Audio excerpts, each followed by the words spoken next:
Bonjour à tous et bienvenue pour ce nouveau test. Aujourd'hui on va parler de Earman avec le TR-Amp, donc un amplificateur de bureau qui est assez sympathique, vendu 300 €, vous aurez les liens dans la description, et qui est assez sympathique, il y a pas mal de petites choses à dire. Alors rappel pour ceux qui ne me connaissent pas forcément, ou en tout cas qui me suivent peu, donc le côté amplification de bureau je connais assez peu, d'ailleurs je vais améliorer tout ça. J'ai d'ailleurs des nouvelles enceintes Presonus Eris 3.5, donc pour ceux qui seront intéressés, le test sortira à un moment donné. Je suis en train de kiffer justement, et en plus de ça, donc, ce qui fait que j'ai un nouveau bureau qui est quand même assez sympathique, comme vous pouvez le voir. Donc c'est assez cool de ce point de vue-là. Je suis assez content. Ce qui fait que ce Earman TR-Amp, d'ailleurs, qui est chez Earman à 249 $, est assez complet. On a une petite gestion de volume. On a du 6.5 et 3.5 mm pour le jack, du RCA pour tout ce qui est enceinte, et un système d'ampli préampli au choix selon ce que vous mettez derrière. C'est intéressant, il y a de l'USB-C aussi pour ceux qui veulent, il est nomade avec de la batterie, donc en plus de ça il peut être transporté si besoin, donc par exemple si vous avez un PC portable, etc. Donc il y a plein de petites choses intéressantes, ce qui fait que je vais découvrir ça avec vous et comparer par rapport à ce que j'ai.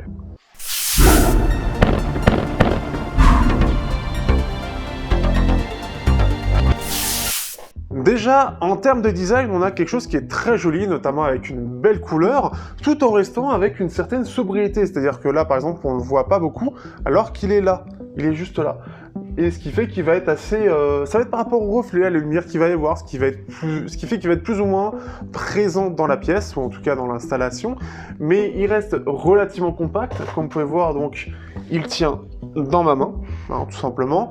Donc relativement, ça reste pour du bureau et du nomade, donc il y a forcément des compromis qui sont faits, et ce qui fait que donc cette petite couleur rouge lui va à ravir. On a une bonne gestion au niveau des connectiques, puisqu'on a la gestion du volume devant, coucou Yoda. On a le 3.5 et le 6.5 devant, enfin 6.35 pardon, donc devant, qui vont permettre directement de mettre des casques, parce que c'est un peu plus orienté là-dessus, des casques ou des intras dessus, et vous aurez aussi derrière, donc comme je l'ai dit, deux entrées RCA pour tout ce qui est enceinte, par exemple comme celle-ci. Vous avez aussi deux sorties USB-C, alors une pour la charge et une pour la partie donnée. Il y en a qui trouvent ça bien, moi je trouve qu'on aurait pu mettre les deux en un, sachant qu'on peut balancer du 100 watts. Alors après, est-ce qu'il y a des limites pour faire passer un maximum de données? C'est possible, et d'ailleurs c'est bien reconnu par Windows, mais on en reparlera après. Et donc on a la petite gestion qui se fait derrière, une petite molette, tout simplement, pour choisir entre préampli ou amplification. Donc soit c'est en direct, soit c'est préampli, donc selon ce que vous mettez, soit pour que le volume soit toujours à fond, quand vous mettez le préampli c'est lui qui va gérer le volume, soit c'est vous qui gérez le volume directement ici. Donc c'est la seule différence. Donc design sobre et efficace, je trouve, qui reste relativement compact pour le côté nomade. On a des petits patins en dessous justement pour que ça accroche et que ça laisse pas de traces, et éviter bien évidemment les divers, voilà, toutes les petites choses. Donc c'est assez cool de ce point de vue là, et voilà, il est plutôt joli, simple, il y a les petites marques qui sont claires et simples aussi. Le logo Earman est assez joli, pas grand chose à dire de plus.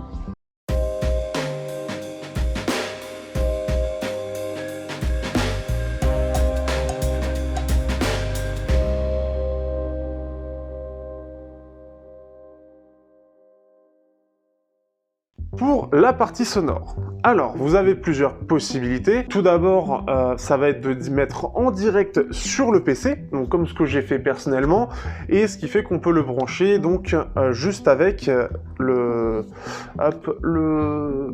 câble pour la partie data, et après vous le rechargez si besoin. Le mieux étant que vous ayez deux câbles, donc c'est pas très grave, après vous mettez un petit système multi-USB, vous branchez deux câbles, c'est ce qui est le cas pour moi, et il est tout le temps chargé, tout en étant tout le temps connecté au PC, j'y arrive. Mais vous avez aussi l'autre possibilité, mais il faudra avoir ce câble pour ça, USB-C vers USB-C, pour connecter le Earman TR-Amp, et ensuite donc pouvoir le brancher par exemple à un téléphone.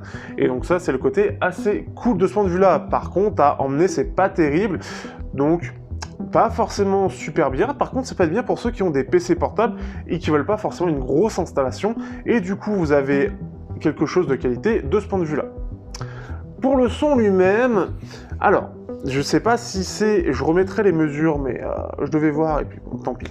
Mais en termes de son, en gros, on va avoir quelque chose qui est assez neutre, mais surtout le truc, c'est qu'on a un énorme boost au-delà des 15 kHz. Ça se ressent vachement parce qu'actuellement, je teste des intras, les BGVP NS9, qui boostent déjà énormément cette zone-là, et là, ça en rajoute. Donc, ce qui fait que ça se ressent clairement, et ça se ressent sur tous les intras.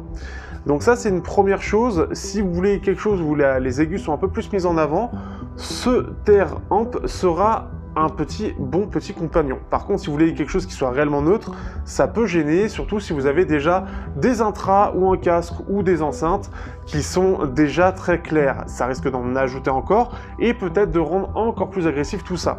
Ça peut donner un effet qui est très technique, mais malheureusement, quand vous avez déjà cet effet-là sur l'appareil audio qui va recevoir le signal, ça risque de faire beaucoup d'aigus, en tout cas des très hautes fréquences. Après, ça va dépendre. Moi, j'ai normalement, en fait, ce qui est très étrange, c'est que je prenne le FiO BTR5, qui reste plus petit, ou encore le Shanling UP4, qui reste aussi à 80 €, Bluetooth, tout ça, ou encore le Zishan DSD AK4499 avec du Muse 02 dedans, le truc c'est que j'entends correctement jusqu'à 16 500 et après ça a tendance à tomber. Sauf que là clairement j'entends carrément à 18 000 avec ça. Et les BGVP en même temps, ça va avec. Mais ça a plus tendance à être 16 500, 17 000 sur des intras, donc là il y a réellement un boost qui apparaît, ou une distorsion, je ne sais pas, mais en tout cas il y a clairement quelque chose qui va ressortir. Après dans l'ensemble c'est quand même bien technique, et on va avoir un son qui est très punchy. Mais attention à ce petit truc là qui pourrait vous gêner. Au-delà de ça, vous avez aussi la possibilité donc de gérer du MQA. Petite parenthèse que j'ai pas forcément mis, mais je l'avais mis dans la description, le MQA est une énorme supercherie marketing, et clairement le fait que ça décode le MQA n'apporte strictement à rien.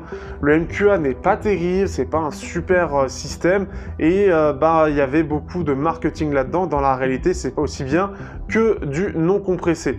Au-delà de ça, après, il y a tout le système de gestion de vos oreilles, non compressées, compressées, etc. Mais ça, c'est encore un autre problème.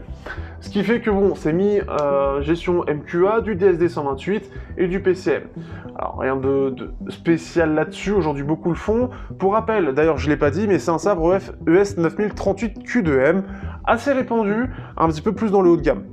Du côté de la puissance, on est sur du 400 mV, ce qui est plutôt pas mal. Il faut savoir que le Zishan aussi, alors je vais prendre le bon cette fois-ci, mais le Zishan fait la même chose.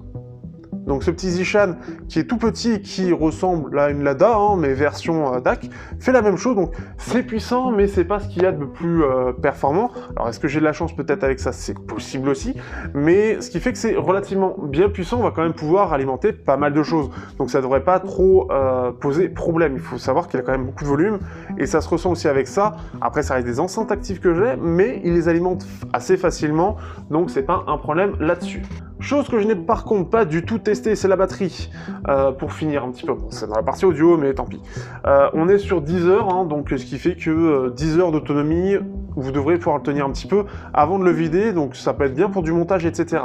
D'ailleurs, je pense à ça, il faut savoir que l'un des problèmes que j'ai avec le Zishan, qui est très performant, est que, le problème étant que il y a un décalage de traitement. Alors je l'ai pas avec le FiO ou le Shanling, là il y a un décalage, il y a trop de temps de traitement du signal.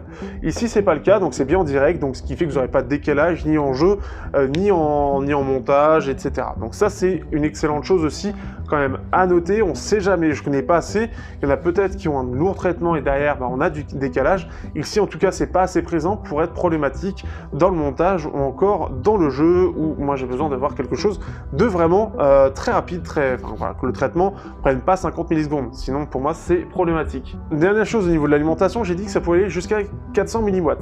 Il faut savoir que j'ai des intras qui sont les AudioSense T800 qui sont extrêmement sensibles. On est à du 8 ohms.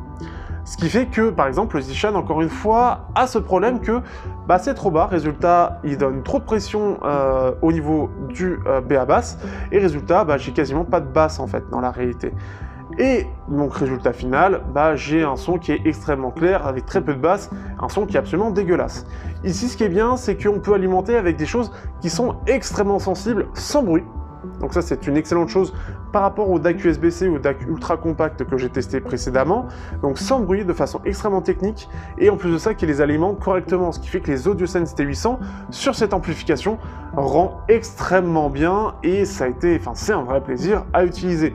C'est un très bon choix, ce qui fait que je suis assez content, et ce qui fait que globalement même au niveau des intras et des casques, au-delà du boost, et si on a déjà des instras qui boostent là-dessus, au-delà du boost qu'on a au-delà des 15 kHz, on a un son qui est vraiment excellent. On a un son qui est vraiment génial, très technique, un peu plus clair donc, forcément, mais très technique, très détaillé, et ce qui fait que c'est vraiment pas mal.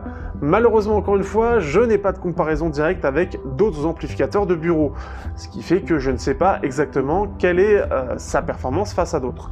Donc, à voir, mais ce qui fait que c'est plutôt sympa.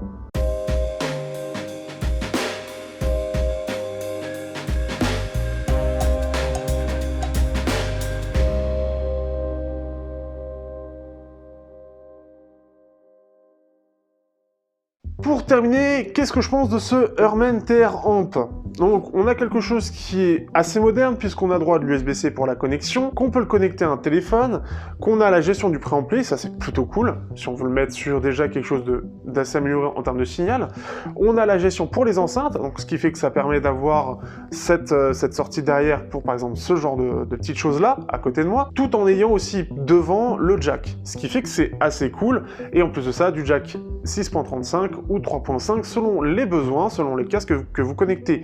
Ça reste très standard, on reste sur l'essentiel et c'est plutôt ça qui est assez bien vu. Le fait de pouvoir le connecter à un PC ou un téléphone, ça le rend polyvalent, et encore plus le fait que ce soit nomade avec une autonomie de 10 heures.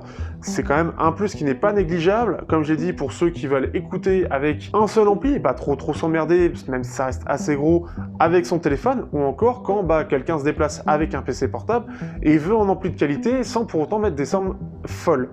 On a un son qui est quand même bien technique, même si je trouve que le côté un peu trop clair peut être un petit peu handicapant. Personnellement, ayant ce Zishan DSD qui est plus neutre pour le coup, je le préfère parce que pour le coup, il va avoir un son qui est un peu plus neutre et un peu plus doux. Il va être moins agressif et on va sentir un petit peu plus de basse.